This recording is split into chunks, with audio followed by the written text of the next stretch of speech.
Hi, everybody, and welcome to this presentation of the Democrats Abroad LGBTQ Caucus. I'd like to begin by wishing everybody a happy Pride Month, and I hope you all remember why this is Pride Month. It's because on June 29th, of 1969, people at the Stonewall Inn found themselves raided by the police once again, and this time, exceptionally, decided to fight back.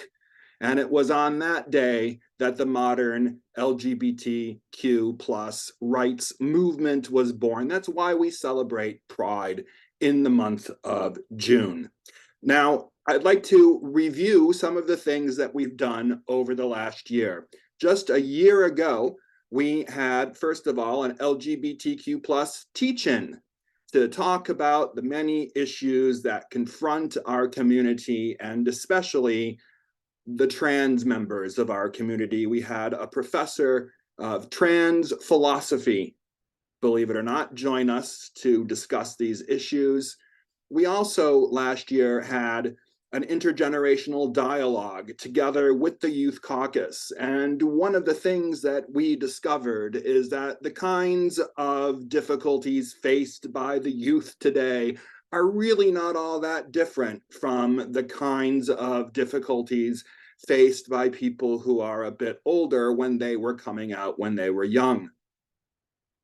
We also partnered with the ECCC to have a discussion of queer ecology. What is it and why does it matter?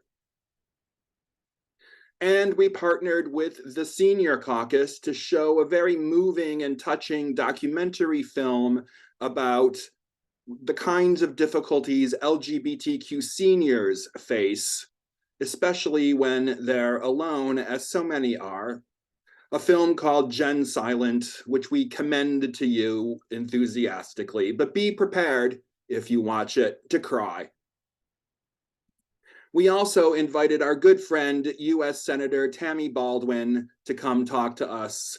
We're always glad when she can join us, and she seems happy to be able to join us.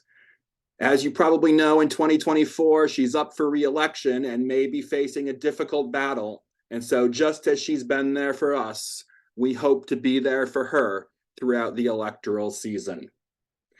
But our biggest event last year was Canal Pride in Amsterdam. You may remember me coming on all of the calls, drumming up business, drumming up support, drumming up volunteers and donations for what turned out to be one of the best events ever that Democrats Abroad has hosted. In the end, we ended up raising close to 9,000 euros that could be used for getting out the vote. It was a really incredible event, and it began on a sunny morning in August. Here I am with Kendra and Robbie of the Netherlands crew, getting ready to get everybody on the boat. And here's everybody on the boat. We had about 60 people on the boat, and they were all in these fabulous Say Gay, Vote Blue t-shirts. And we had a fantastic time. The boat set sail and was well received throughout Amsterdam, and everybody was in love with our Captain Dirk. You can see much fun was had by all as we cruised along the canals of Amsterdam, and were well received everywhere we go. People were very enthusiastic to see us, and they knew exactly why we were there. We even got some incredible coverage on the Dutch television, so let's take a second to look at it. En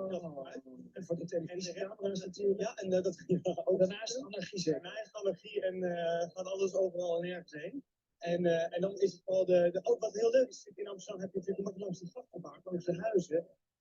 The Dutch are explaining who we are and what we're doing there. De ramen zaten zwaaien. Op de kant maken mensen zoengebaren naar je. Dat is natuurlijk wel een heel groot iets.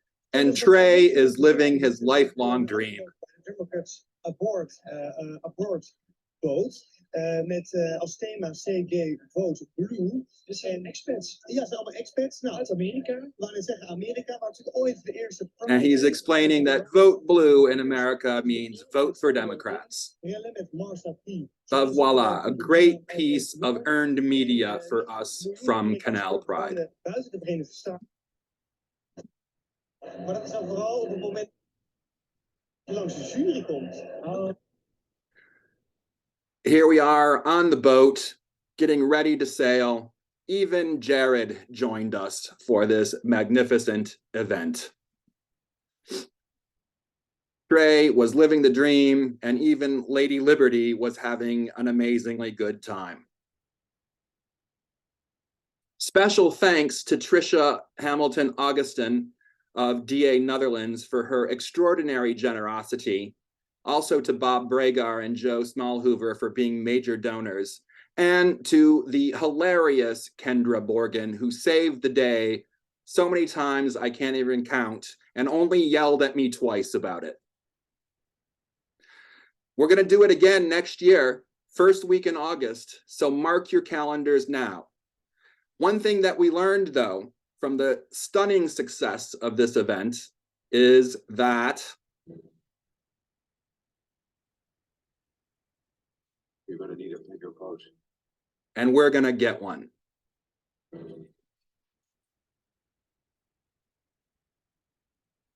And now, normally I would talk about how wonderful Pride is, how much fun you can have, what a great publicity event it is. It's great to get out the vote, but unfortunately I have to talk about something else today, because just this week, our friends over at the Human Rights Commission, the HRC, has issued a state of emergency about LGBTQ plus rights in the United States. This is the first time ever that they have declared a state of emergency. And indeed, the situation really is critical. There are close to 600 anti-LGBTQ plus legislative initiatives in 41 states. 75 of those have already become law, and 12 more will be law by Labor Day. By the time this election cycle is over in November, there could be more than 100 new restrictions on LGBTQ plus rights and lives. This recalls, for those of you old enough to remember this, the lavender scare of the early 1950s, the point of which was ostensibly to ban homosexuals, as we were then called, from serving in the government out of a fear that we could be compromised by communists. Of course, that was only the excuse that was given. It was a moral panic that was created, and it drove people, LGBT people, back into the closet, back into the dark. It intimidated them and scared them into compliance. And it made the situation difficult for well over a decade. The Republicans, I do believe, have been leveraging the lavender scare all throughout the last 30 years. What's happening now is not a coincidence. It's not something that just arose out of the blue. It is part of a multi-decade program to render LGBTQ lives invisible.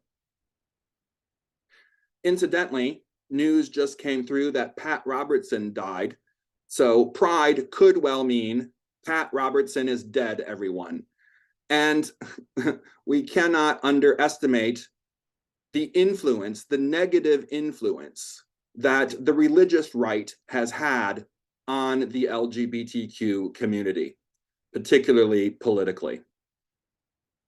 There are approximately, if we were to do a taxonomy of the different kinds of legislative initiatives, there are about 5 major categories of bills and laws that are being proposed. The first of which, famously or infamously from Florida, are the so-called Don't Say Gay laws that ban people, teachers in particular, from talking about LGBTQ lives in public. There are also bathroom bans. There are laws about sports participation. There are anti-drag laws, and there are laws that ban gender-affirming care. Now, you'll notice that most of these have to do not just with lesbians and gays, but in particular with trans people. Trans people are supposed to use the bathroom of the sex that they were assigned at birth. Trans children should be banned from participating in sports if they've already gone through puberty. The anti-drag bills seem to confuse what drag is with what trans is, but nevertheless, it aims at trans people, and all of these are in the name of children, as if Republicans are suddenly great defenders of children. They're in the name of fairness to young girls participating in sports, as if the Republicans were suddenly interested in women's rights. They are not interested in these things. They are not interested in protecting children. If they were, they would ban guns. They're not interested in protecting women. If they were, Dodds would never have happened. These laws, including the ones about gender-affirming care, have unintended consequences for all sorts of people. And happily, at least with regard to the anti-drag laws, the courts are siding with us. But there's a multiplication of these legislative initiatives, and what these legislative initiatives do more than anything else is that they frighten and intimidate people to go back into the closet, to conform, to comply, to hide. And they also divide our communities, especially by concentrating on trans people. They divide our coalition with feminists, because there are some feminists who do not believe that trans women are women, who assert the priority of the biology of sex, the reality of biological sex, I should say. And it has become impossible to have a conversation with those feminists, so-called gender critical feminists, because the atmosphere has become so toxified that a productive conversation is no longer possible. But most importantly, these laws reinforce heteronormativity and homophobia. They create an atmosphere where it's okay for people to be overtly homophobic, where it's okay for people to commit violence against LGBTQ people. You may have seen a video just yesterday in which a fight breaks out at a school board meeting, a rather violent fight. And it's the MAGA Republicans who attack those people who are supporting LGBTQ rights. So the atmosphere that's being created right now is extraordinarily dangerous. And the situation is absolutely critical, which means we have our work cut out for us. The solution to this problem, or at least one of the solutions, is to vote the bastards out, especially at the state level.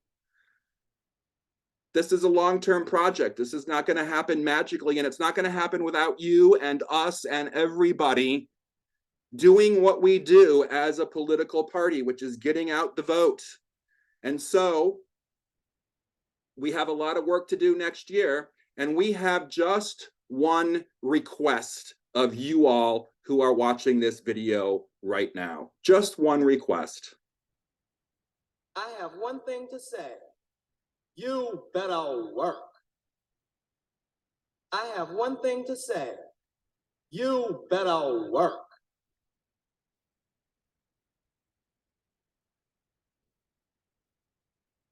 I have one. Because, girl, our lives depend on it. Sorry about the duplicated video there, but anyway, thank you all. Happy Pride Month. Go out and have fun. Be proud. But while you're doing that, please remember that trans kid in North Dakota who's thinking about suicide. Remember that same-sex family in Georgia that can no longer just exist. Remember all of those people in the hinterlands, I guess we could call them, who don't have anybody like them around for support. Remember that there are still in the United States of America many, many LGBTQ lives that are very much at risk right now. So happy Pride Month, And thank you all from the LGBTQ Caucus.